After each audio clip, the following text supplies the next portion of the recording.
নমস্কার বন্ধুরা, মালার রান্নাবান্নায় সকলকে স্বাগত জানাচ্ছি। খুবই সহজ এবং মজাদার গুঁড়ো দুধের মালাই রোল মিষ্টি রেসিপি দেখার জন্য। আর এটা আমি মাত্র 10 টাকা দামের গুঁড়ো দুধ দিয়ে মাত্র 10 মিনিটে 1 কিলো মালাই রোল মিষ্টি বানালাম। ভিডিওটি পুরোটা না দেখলে বিশ্বাসই হবে না, ভিডিওটি স্কিপ না করে পুরোটা দেখুন। ভিডিওটি দেখার পরে মিষ্টিটা না বানিয়ে থাকতেই পারবেন না। আর হাতে গোনা মাত্র কটা দিন বাদেই কিন্তু জামাই ষষ্ঠী, রসে একদম টইটুম্বুর। আর এইরকম মিষ্টিটা যদি নিজে হাতে বানিয়ে জামাই আপ্যায়ন করা হয় তাহলে জামাই আদরের কিন্তু কোনো কমতি থাকবে না। প্রথমেই আমি একটা নর্মাল টেম্পারেচারে থাকা ডিম একটা কাপের মধ্যে ভেঙে ফেটিয়ে রাখলাম। আর যারা ডিম ব্যবহার করতে চান না, ডিম ছাড়া মিষ্টিটা কিভাবে বানাবেন সেটাও ভিডিওর মধ্যে বলবো। আমি 10 টাকা দামের গুঁড়ো দুধের প্যাকেট থেকে দুধটা কাপে ঢেলে নিচ্ছি। দুধটা আমি একটু মেপে নেওয়ার জন্য মেজারিং কাপের মধ্যে দিয়ে দিলাম। আমি একটা প্যাকেট দেওয়ার পরে এখানে কাপটা কিন্তু ভরলো না, আমি দুটো দিলাম, তারপরে 3টে দিয়ে দিলাম। 3টে দেওয়ার পরে মোটামুটি কাপটা কিন্তু প্রায় ভর্তি হয়ে গেছে। 3টে দুধের প্যাকেট থেকে আমার প্রায় 1 কাপ গুঁড়ো দুধ হয়েছে। আমি একটা প্লেটের মধ্যে দুধটা ঢেলে নিলাম। ছোট যে চামচগুলো হয় তার অর্ধেকেরও কম আমি বেকিং পাউডার দিয়ে দিলাম। 1 চামচ আমি ঘি দিয়ে দিলাম। এখানে ঘিয়ের পরিবর্তে রিফাইন তেলও দেওয়া যাবে, তবে ঘি দিলে মিষ্টিটা খেতে কিন্তু বেশি ভালো লাগবে। আর এবারে হাত দিয়ে ডলে ডলে ঘি, বেকিং পাউডার এবং দুধ ভালোভাবে মিশিয়ে নিতে হবে। তারপরে ওই যে আগে থেকে গুলে রাখা ডিমটা অল্প অল্প করে দিয়ে একটা আঠালো হালকা চ্যাটচেটে ডো তৈরি হবে।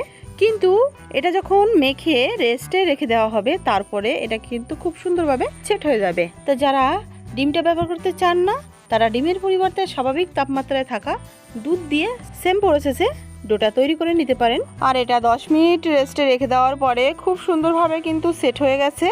আর এই ডোয়ের মধ্যে একদমই আঠালো ভাবটা নেই। এবারে আমি মালাই রোল মিষ্টির শেপগুলো দিয়ে নেব। আর এই মিষ্টিটা যেহেতু অসম্ভব লোভনীয় হয় সে কারণে আমি 1 কাপ গুঁড়ো দুধ ব্যবহার করেছি। যদি আপনারা কম করতে চান তাহলে 1-2 প্যাকেটও বানিয়ে নিতে পারেন। তো খুবই তাড়াতাড়ি আমি ঝটপট মিষ্টির শেপগুলো দিয়ে নিচ্ছি। এখানে আমার প্রায় গোনাগুনতি 11 পিস মিষ্টি হয়েছে। আর এই মিষ্টির সাইজটা কিন্তু বেশ বড় রেখেছি। এইগুলো মিষ্টিগুলো রান্নার পরে কিন্তু 2 ডবল সাইজে বড় হয়ে যাবে। এবারে আমি কড়াইতে 750 ml দুধ দিয়ে দিলাম। আমি আরও 1 কাপ জল দিয়ে দিলাম, কারণ এই দুধটা যতটা পাতলা হবে রান্নাটা কিন্তু তত তাড়াতাড়ি হয়ে যাবে। আর মিষ্টিটা ভিতরটা খুব সুন্দরভাবে ফুলবে। যদি এই মালাইটা অর্থাৎ দুধটা বেশি গাঢ় হয়ে যায় না, ভিতরটা কিন্তু ভালোভাবে ফুলবে না। সেক্ষেত্রে দুধের এই মালাইটা যদি আরও গাঢ় করতে চান তাহলে লাস্টের দিকে কনডেন্স মিল্ক দিয়ে দিতে পারেন। সেক্ষেত্রে আবার মিষ্টির জন্য চিনিটা ব্যবহার করার প্রয়োজন নেই। আমি কিন্তু স্বাদ মতো চিনি দিয়ে দিয়েছি, এখানে 1/4 কাপ চিনি ব্যবহার করেছি। আর এই দুধটা একবার ভালোভাবে উতরে যাওয়ার পরেই কিন্তু মিষ্টিগুলো একে একে আমি দুধের মধ্যে ছেড়ে দিলাম। আর এই সমস্ত টুকিটাকি কাজগুলো যদি আগে ভাগে করে রাখা যায় তাহলে কিন্তু মিষ্টিটা মাত্র 10 মিনিটে তৈরি হয়ে যাবে। আমি 3 থেকে 4 মিনিট পরে মিষ্টিটা হালকা হাতে একটু নেড়ে চেড়ে দিলাম।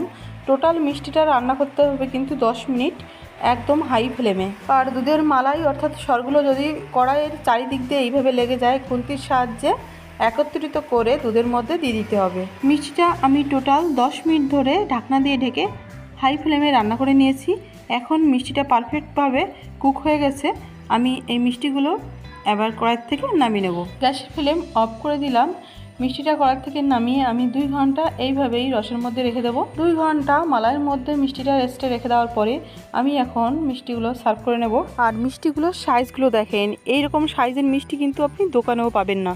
এত কম খরচায় এরকম অসাধারণ লেভেলের মিষ্টি যদি আপনি বাড়িতে বানাতে পারেন তাহলে তো কোনো কথাই থাকে না। তো জামাই ষষ্ঠীর আগের দিন মিষ্টিটা তৈরি করে রাখুন, ষষ্ঠীর দিন মন খুলে পরিবেশন করুন। রস খেয়ে টইটুম্বুল মিষ্টিটা 1-2 পিচে কিন্তু মন ভরবে না। এতটা স্পঞ্জি হয়েছে যে মিষ্টির রসটা বের করে আবার যদি রসের মধ্যে দিয়ে দেওয়া হয় সেই আগের পজিশনেই চলে যাচ্ছে। এর থেকে বোঝা যায় মিষ্টিটা অনেকটাই স্পঞ্জি হয়েছে। আর আমি একটা চামচের সাহায্যে কেটে দেখাচ্ছি। এর ভিতরটা দেখেন কত সুন্দর হয়েছে, একদম অসংখ্য জালিদার। ঠিক বাজার থেকে যেরকম মিষ্টি অনেক টাকা দাম দিয়ে কিনে খান সেই রকম পারফেক্ট মিষ্টি বাড়িতে বানাতে পারছেন, তাও মাত্র 10 টাকা দামের গুঁড়ো দুধ থেকে। আর এই মিষ্টিটা এতটাই পারফেক্ট হয় যে কাউকে খাওয়ালে সে কিন্তু কিছুতেই বিশ্বাস করবে না যেটা আপনি নিজেই বাড়িতে বানিয়েছেন।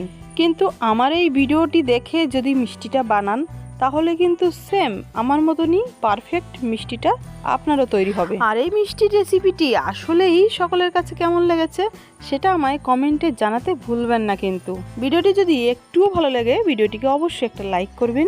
চ্যানেলে নতুন বন্ধু হয়ে থাকলে সাবস্ক্রাইব করতে একদমই ভুলবেন না।